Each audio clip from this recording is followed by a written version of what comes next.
There are a lot of myths about when it's okay for new parents to be intimate again and just what to expect after the birth of a baby. So this morning we are separating fact from fiction with our very own early show quiz.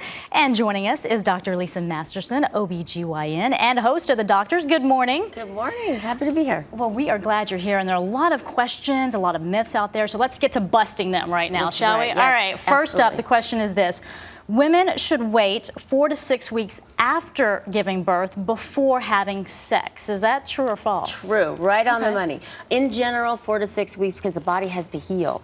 And so that's what we really suggest in general. But, you know, you have to talk to your doctor because in case you have things like infections or things that may make it a little bit more difficult, it may be a little bit longer. I get mommies asking me for a prescription not to have sex.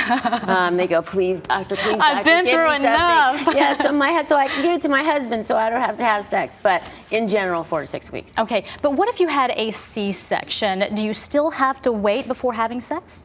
That's absolutely true. You still have to wait. So you don't get out of it by the C-section. So a lot of women who want elective C-section, I go, that doesn't get you out of the sex prescription. So you still have to wait 4 to 6 weeks because remember, not only have you had surgery, that has to heal, so but also your whole body, your whole physiology has changed to support that baby for 10 months. So you have to let your body heal. Here's another question. After giving birth, women may experience pain during sex. I would say that's probably true.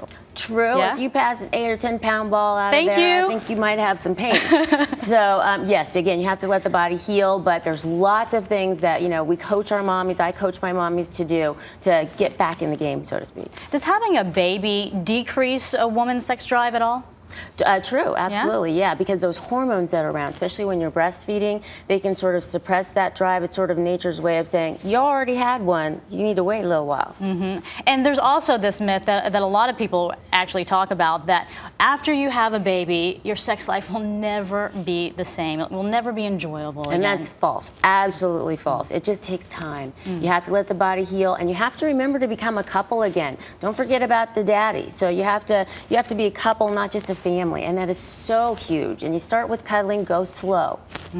Back to the breastfeeding really quickly, because some people do believe, and this is one of those questions out there, that if you're breastfeeding, then you won't get pregnant while you're breastfeeding. Is that true? That is a huge, huge myth, and that's how those really close babies and siblings That's get right. born. Wait, she just had a baby and she's pregnant again? And so that's a myth that's out there, and that's why we have the 6-week appointment. At the 6-week appointment before we free you up to have sex again or give you the prescription to your husband saying no, basically we go over contraception because that is key, and that's how a lot of those real quick second babies come along, because there are a lot, I cannot tell you, so many moms who think that's protective. Yeah, and I've heard many women say, this was unplanned, but I'm going through it again. No, exactly. So absolutely a myth. Well, we thank you for your time and your myth busting today. Appreciate that. Thank you. A lot happens early on The Early Show, weekday mornings on CBS.